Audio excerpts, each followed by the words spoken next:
Уважаемый товарищ президент, Esteemed comrade, President, Cuban friends, representatives of the United States of America, allow me to introduce myself. During the October crisis, I was in command of a detachment of motor infantry. Because of that, not from the documents, I have personally known many questions that were decided upon by us here. The first question I would like to call your attention to with regards to this conference has to do with the fact that seemingly nobody reported to the United States of America about the landing of Soviet troops in Cuba. Mr. McNamara reported to Fidel Castro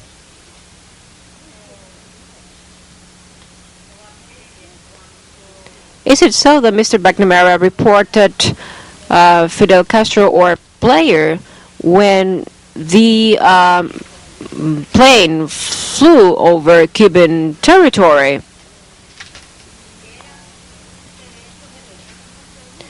We had the right to resort to camouflage as the Americans did.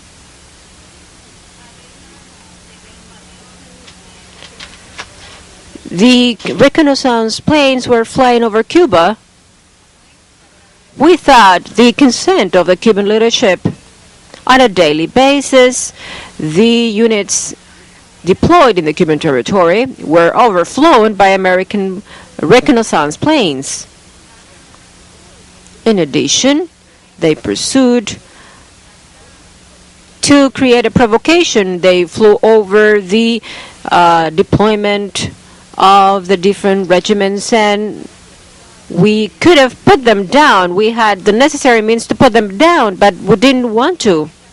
We didn't want the Cold War to become a hot war. With regards to the tactical missiles that were brought into Cuba couldn't represent any threat for the United States of America. Their only objective was to respond to a potential landing from the territory of the United States of America or from Jamaica or from Nicaragua, as it had been planned according to the Mongoose operation. Now, Mr. McNamara was asking when would the tactical weapons would have been used. First of all, any nuclear weapon may be used only with the authorization of the political leadership of the country that owns these weapons. If such a decision would have been taken, we would have used the nuclear weapon during the period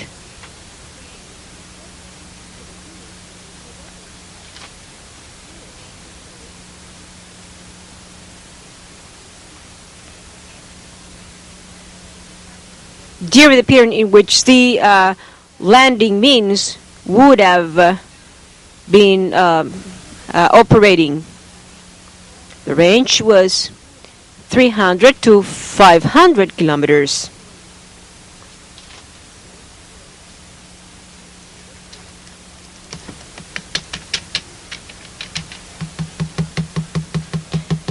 Mr. McNamara was asking what would be the reaction to the installation of the missiles in Cuba.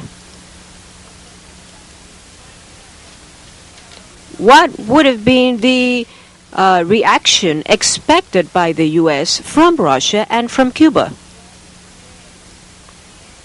I believe that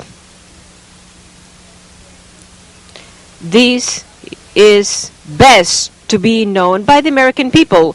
When there was a public release of the news that the missiles were in Cuba, and it was said that the range was 1,200 kilometers, this was known by The American authorities, they also knew what was being deployed in the southern part of the United States. They knew everything that was going on.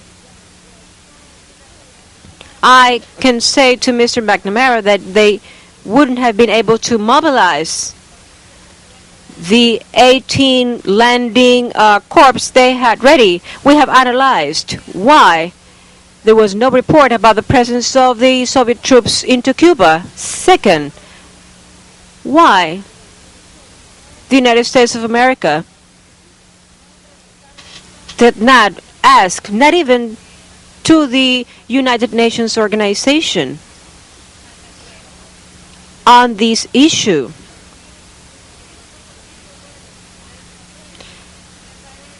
I believe that this is quite a naive question. When translated into Russian, this means that the fittest will always be able, and the weak would bear the burden of blame.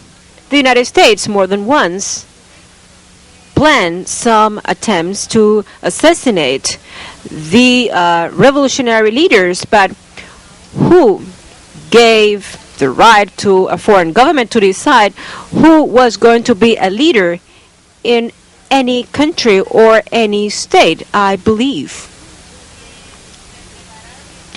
that there were some attempts against Fidel were prepared, were plotted.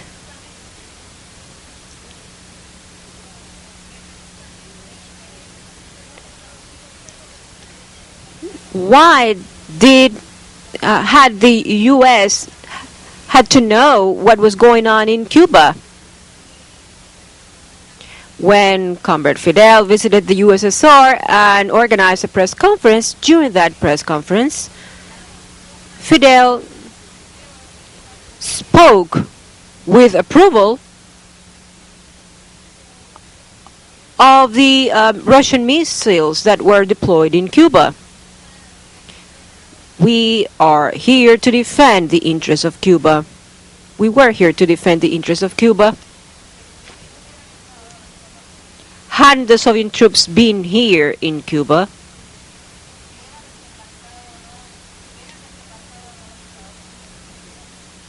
would have the U.S. landed in Cuba? Quite probably, yes, they would have. And the heroic Cuban people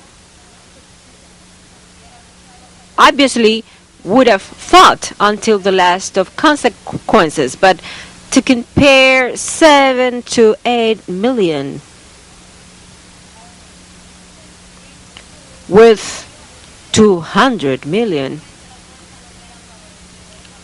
I mean, probably the correlation of forces wouldn't have favored Cuba. The Cuban people would have fought heroically. Yesterday, we spoke about the correlation of missiles and nuclear warheads. When we had all those weapons, we consider the nuclear warheads were useful. Some of them could have had up to 20 kilotons or 20 megatons. The correlation, obviously,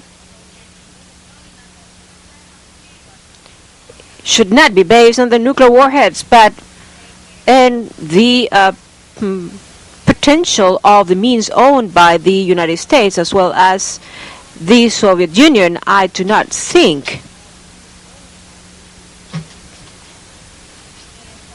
the fundamental objective of the installation of the missiles in Cuba had been for the U.S. to withdraw its missiles from Turkey and from Italy. We have enough missiles of the same range to strike against Turkey or Italy. We had them then. Quite a different thing would have been to strike the United States of America. although we didn't have any plan then, nor we have it now, to deal a blow against the United States. But the United States did have some plans then. They had 30 nuclear missiles. They were always entertaining plans to use those means.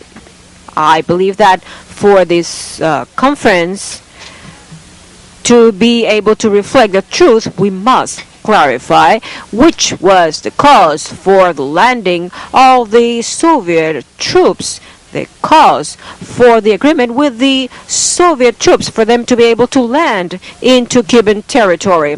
The main thing is not the consequence, but the cause. The cause was not to be found in the Soviet Union. The cause was to defend the Cuban Revolution. Yesterday it was said that the United States, and this was expressed by many participants, lost something in Cuba, and the Cuban people followed Fidel. First of all, because Fidel reflected or cared about the needs, the interests of the Cuban people. But the interests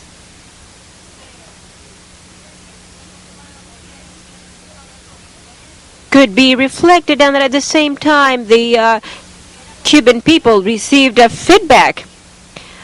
The land was taken away from the big landowners and distributed among the people. That was the essence of the revolution. That is why more than 90% of the Cuban people supported Fidel Castro.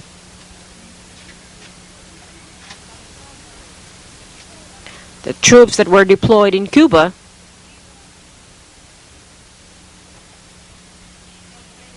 including the regiment that was under my command, or rather the unit that was under my command, was trained as we could with the help of the Cuban comrades, and we left all this technique in the hands of the Cubans.